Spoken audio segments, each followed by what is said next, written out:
Vamos lá, meus queridos. Deixa eu ver se tá tudo ok aqui com o microfone, tá tudo certo, tá gravando. Deixa eu ver aqui. Tá tudo certo.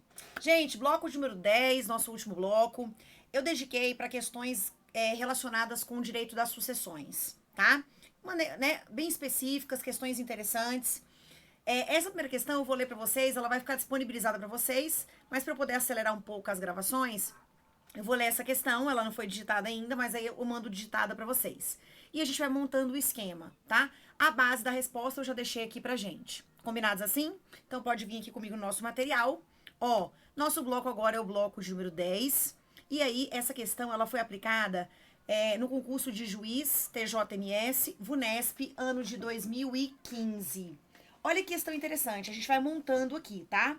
O Roberto, ele é solteiro, sem companheira. Então, ó, já vou montar aqui a situação. Deixa eu deixar aqui prontinho. Ó, o Roberto,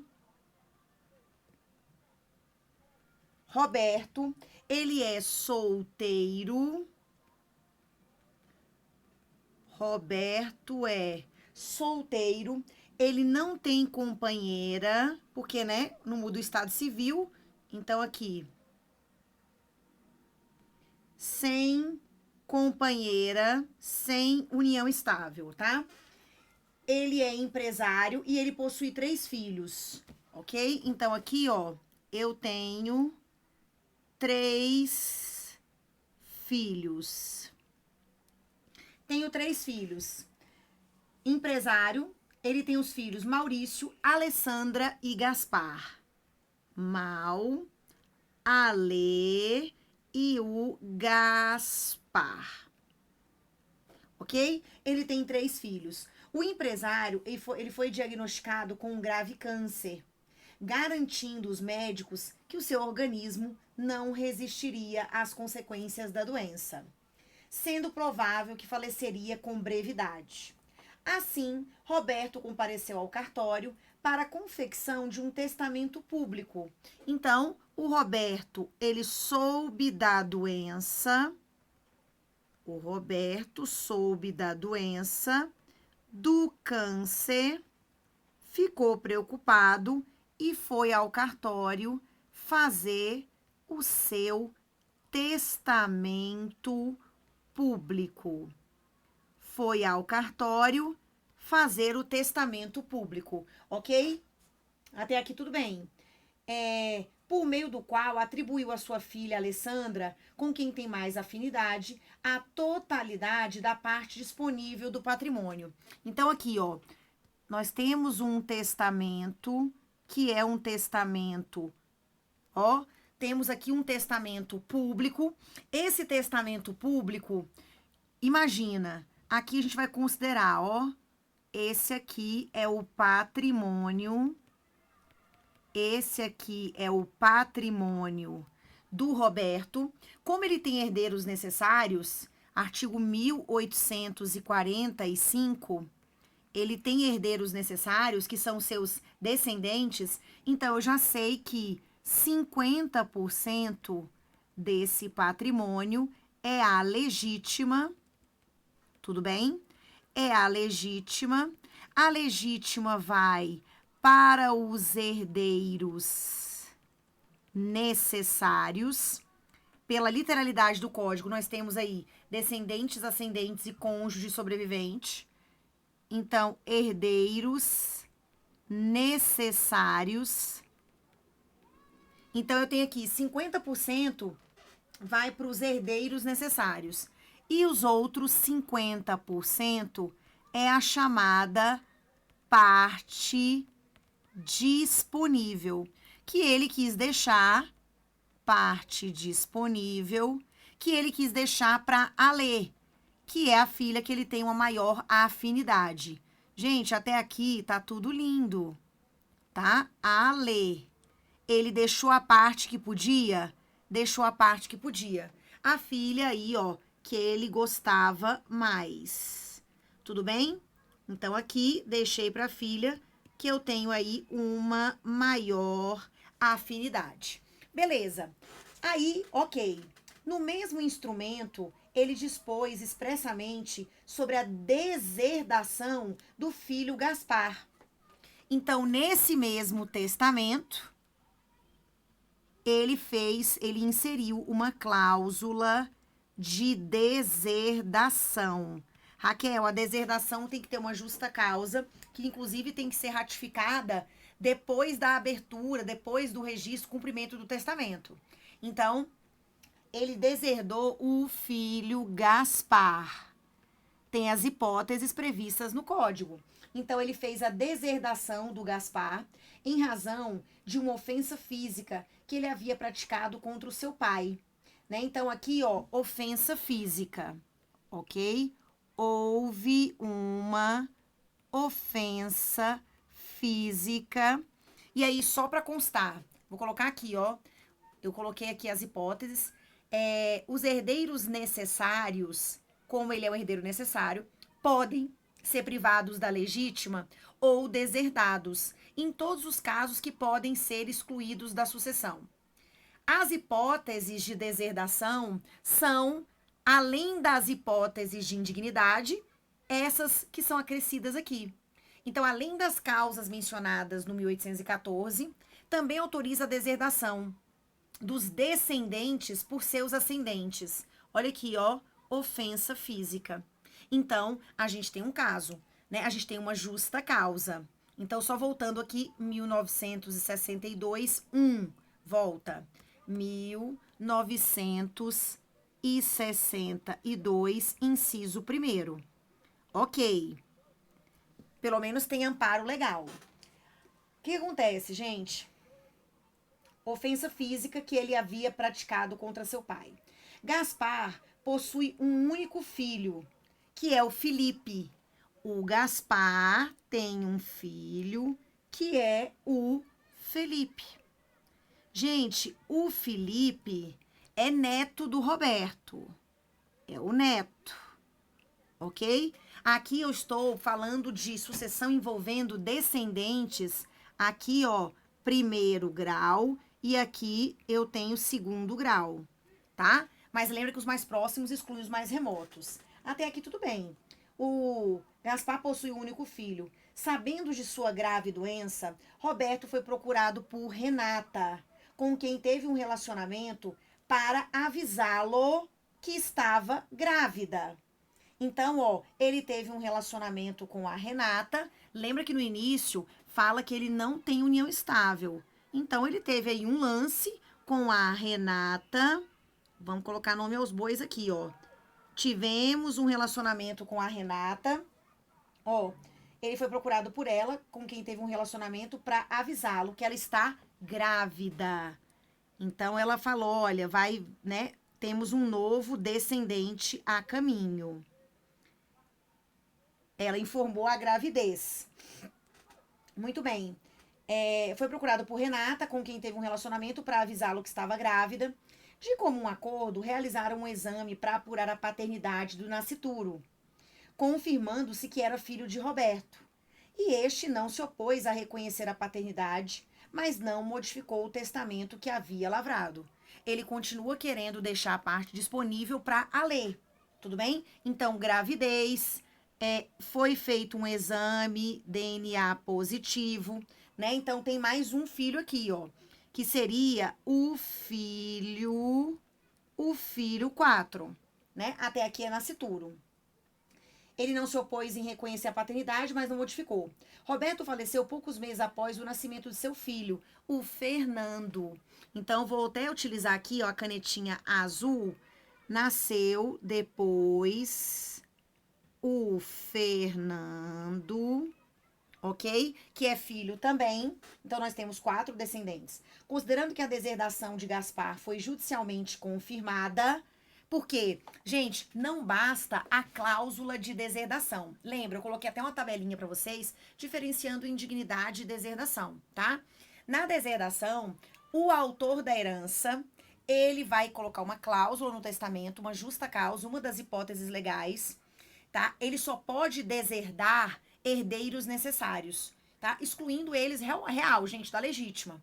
Então, a deserdação, ela não exclui qualquer tipo de herdeiro, ela exclui herdeiros necessários. Quem promove a deserdação é o autor da herança, por atos que foram praticados por esses herdeiros necessários antes da abertura da sucessão. Né, antes, tá? Então, só que depois que a pessoa morre, essa cláusula tem que ser confirmada no prazo decadencial de 4 anos da, entre aspas, abertura do testamento, tá? Então, são 4 anos, prazo decadencial. Isso foi feito. Então, a deserdação, ela se operou. Gente, existe uma divergência, tá? Na doutrina. Tem gente que entende, porque quando você estuda indignidade, que vem primeiro, na indignidade você pode excluir qualquer tipo de herdeiro. Pode ser herdeiro legítimo, testamentário, né? Só que aí você está sendo punido por atos que você praticou antes ou até mesmo depois da abertura da sucessão. Aí os interessados podem entrar com uma ação declaratória de indignidade, tem algumas hipóteses que o Ministério Público pode também, que ele tem legitimidade, tá? Então, assim, é preciso entrar com essa ação declaratória de indignidade, né? No prazo decadencial de 4 anos da abertura da sucessão. Então, é bem parecido. Só que o código, ele deixa claro que os efeitos, gente, indignidade e deserdação são punições, são penas. É como se fosse o resquício da morte civil no Brasil. Eu vou considerar essa pessoa como se morta fosse, tá? Então, o que acontece? Na parte de indignidade, isso aparece expressamente, falando que os efeitos, se é uma pena, não pode passar da pessoa do condenado. Ou seja, vai gerar direito de representação. Você não pode, Gaspar, mas né, o seu descendente pode receber no seu lugar, porque a gente considera você como se morto fosse. Lembra, a ideia do direito das sucessões é que os mais próximos excluem os mais remotos. Então, só é possível que graus diferentes estejam concorrendo à herança em caso de direito de representação. Porque o de baixo sobe para receber no lugar daquele que é pré-morto, né? Aqueles casos de pré-morte, de indignidade, de deserdação. Não existe direito de representação para o herdeiro renunciante. O renunciante é como se ele não existisse. Então, ninguém representa uma pessoa, um herdeiro renunciante, tá? Então, só tem essa possibilidade. Graus diferentes recebendo herança quando há direito de representação, certo? Só que aí, gente, no Código Civil há uma menção expressa dizendo que no caso da indignidade os efeitos são pessoais. Só vai atingir aquela pessoa. Então, né, nada impede que outra receba no seu lugar. Só que aí, gente, o indigno, ele não pode nem chegar perto desse patrimônio. Não pode administrar, não pode usufruir, não pode herdar depois por tabela, nada. Mas isso está escrito na indignidade, tá? Existe um projeto de lei, gente, querendo ampliar as hipóteses, tá? Inclusive falando de abandono material, né? Aqueles casos de destituição de poder familiar, de outros tipos de violência, tá? E que tem uma redação mais completinha. Mas é um projeto de lei, não tá ainda, né? Não tá ainda em vigor, não tá em vigência. Então, o que acontece? Raquel, o código pode vir aqui comigo. Olha o que ele fala, gente. Quando eu tô tratando de indignidade, o 1816, ele diz assim, são pessoais os efeitos da exclusão. São pessoais. É uma pena, não pode passar da pessoa, tá? O entendimento majoritário é que a deserdação, eu vou aplicar isso aqui também. O entendimento majoritário e do STJ é de que, apesar do código não ter falado que os efeitos da deserdação são pessoais, eles são pessoais também. É o mesmo raciocínio. Mas aí, para alguns autores, tipo o Washington de Barros Monteiro, ele entende que, como a deserdação não falou nada, então não há direito de representação. Né? A pena vai ser aplicada para aquela geração inteira. Então, só que esse não é o entendimento que predomina, tá? Mas a gente não tem. Vem cá. Aqui tá escrito na parte de indignidade.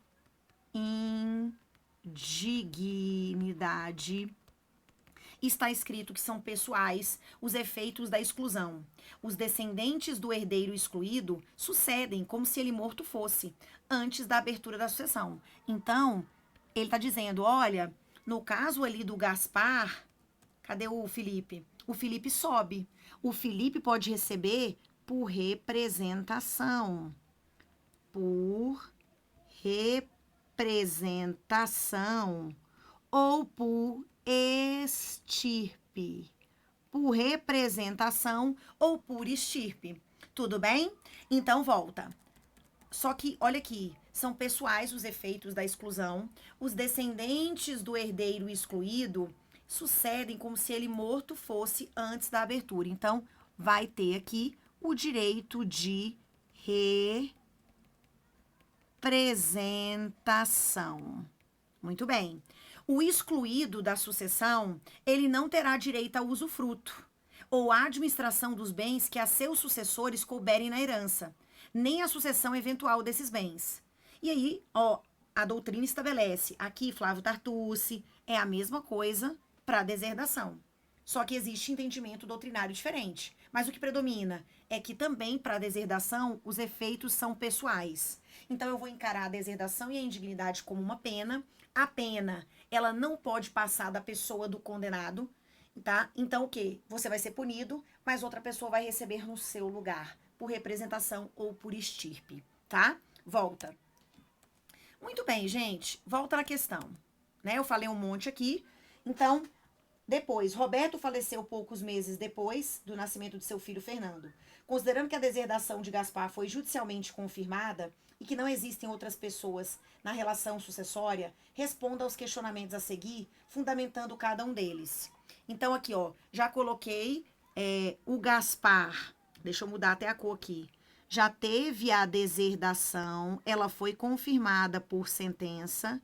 É uma ação de confirmação da deserdação. Então, ó, deserdação.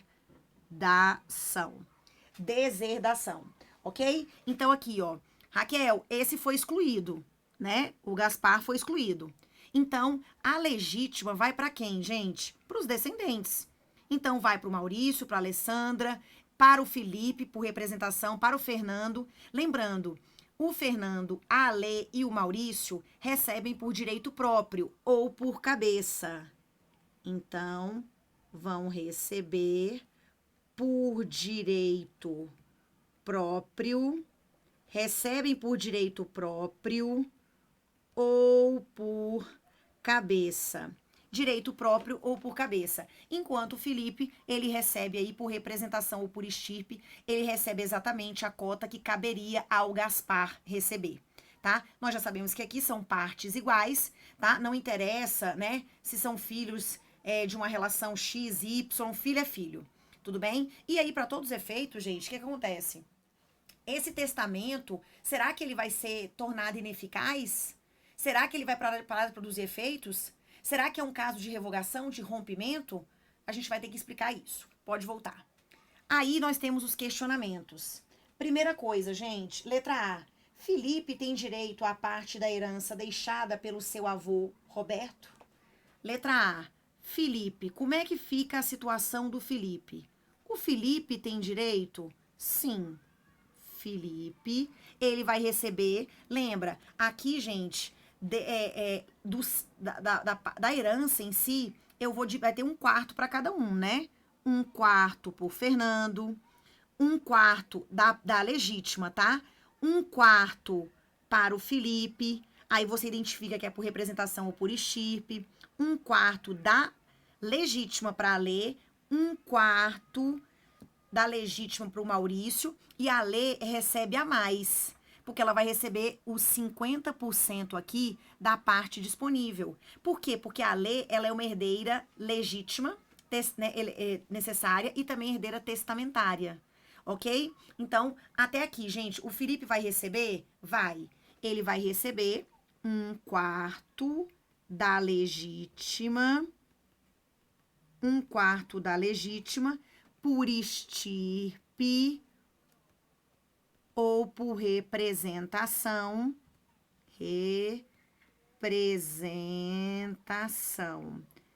Ok? Em virtude da deserdação do Gaspar. Então, lembra, aqui você vai dizer que apesar de não existir uma disposição legal expressa dizendo que os efeitos da deserdação são pessoais, tá? A doutrina majoritária e o STJ entendem que os efeitos são pessoais. Então, você exclui aquela pessoa, mas o quê? Você permite o direito de representação, certo? Então, aqui, ó, porque aqui teve a deserdação, tá tudo certinho, foi confirmada judicialmente, tem a hipótese, tem a justa causa, né, da deserdação, e a gente vai defender que o efeito é pessoal, porque se trata de uma punição, e a punição, ela não pode passar da pessoa do condenado. Letra B. Então, aqui, ó, letra B. Aqui são 3 questionamentos. A, B e C. Então, é sempre importante você desenvolver tudo bem bonitinho, tá? Já coloquei os efeitos. Olha que interessante que eu coloquei aqui também, gente. Ó, indignidade e deserdação. Na deserdação, você vai excluir apenas os herdeiros necessários por meio de uma cláusula testamentária expressa com a causa da deserdação. Quem deserda é o autor da herança. Por condutas que eu pratiquei antes da abertura da sucessão. Eu descobri e eu fiz o testamento, tá? Te deserdando. Condutas previstas no artigo 1814 e o 1962 ao 1963. Depois que eu morri, é preciso entrar com a ação de ratificação da deserdação pelo procedimento comum, né, qualquer interessado, no prazo decadencial de 4 anos a contar da abertura do testamento. Essa terminologia não é a mais correta, porque você só abre testamento cerrado. O público, que é o caso aqui, né? Você vai fazer o registro, o cumprimento dele. Depois, gera direito de representação. A pena, punição, ela não pode passar da pessoa do condenado. Efeitos pessoais. O excluído não tem direito ao usufruto, administração e sucessão eventual dos bens, tá? Aqui, ó, o tratamento foi o mesmo dado para a indignidade, tá? Admite o perdão, né? A pessoa que foi deserdada, eu posso depois fazer um outro testamento, revogar o testamento anterior, tá? Terceiros de boa-fé serão protegidos em transações onerosas, tá?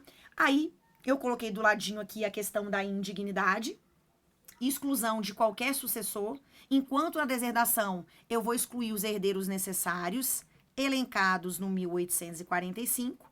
A indignidade permite a exclusão de qualquer sucessor, seja herdeiro legítimo, testamentário ou até mesmo um legatário, por condutas praticadas antes ou depois da morte do autor da herança, tá? Existem aqui algumas condutas específicas no 1814. Gente, a ideia, o próprio código fala, né?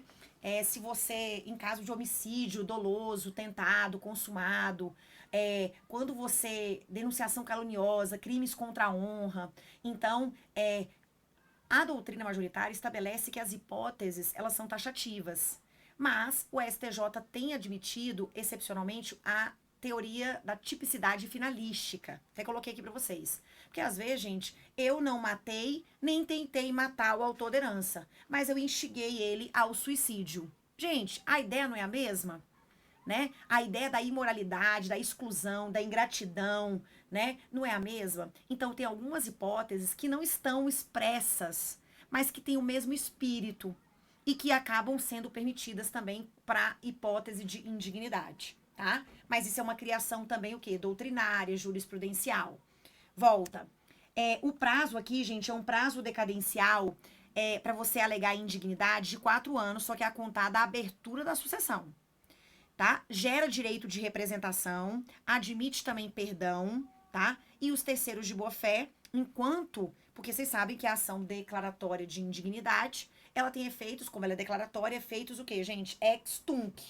Mas os terceiros de boa-fé que eventualmente tenham feito alguma transação com a pessoa que é indigna, né? Como a pessoa é terceiro de boa-fé, as transações onerosas, elas são respeitadas, tá? Em respeito até mesmo à proteção do terceiro de boa-fé, tá bom? Então, volta. É bem legal esse quadrinho aqui, né? Deixa eu voltar. Qual outra questão? Letra B. Qual a consequência jurídica do nascimento de Fernando com relação ao testamento deixado por Roberto? Será que a gente teria, gente, o fato do Fernando ter nascido depois que ele fez o testamento?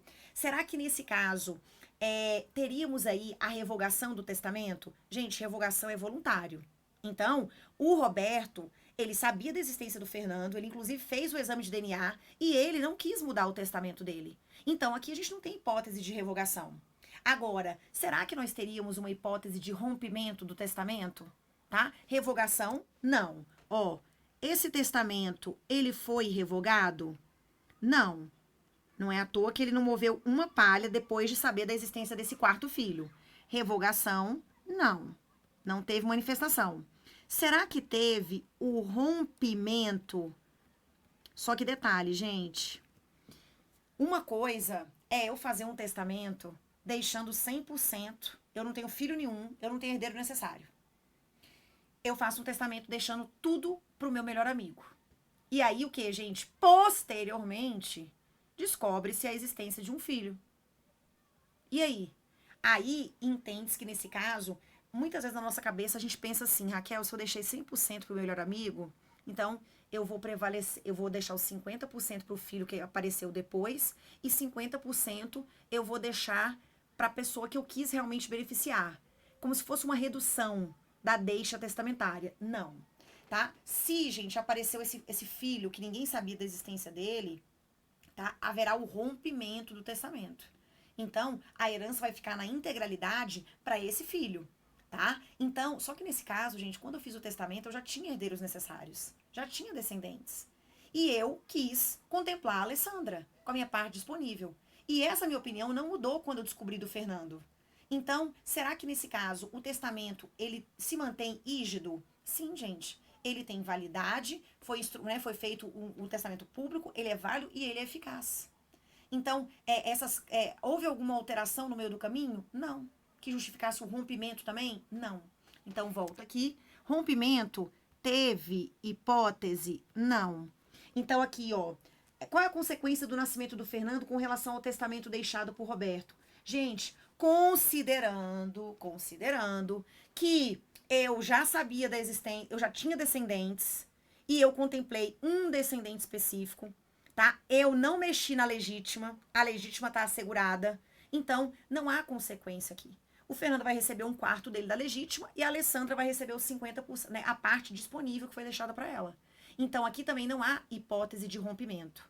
E aí, olha aqui, eu coloquei para vocês, ó, sobrevindo descendente sucessível ao testador que não o tinha ou não o conhecia quando testou, rompe-se o testamento em todas as suas disposições, se esse descendente sobreviver. Até aqui, daria a entender o quê? Ah, Raquel, se eu fizesse uma leitura pura e simples desse dispositivo aí, eu ia falar que teve o rompimento, porque sobreveio o descendente sucessível, que ele não tinha, que não o tinha ou não o conhecia. Só que, ó, rompe-se também o testamento feito na ignorância de existirem outros herdeiros necessários.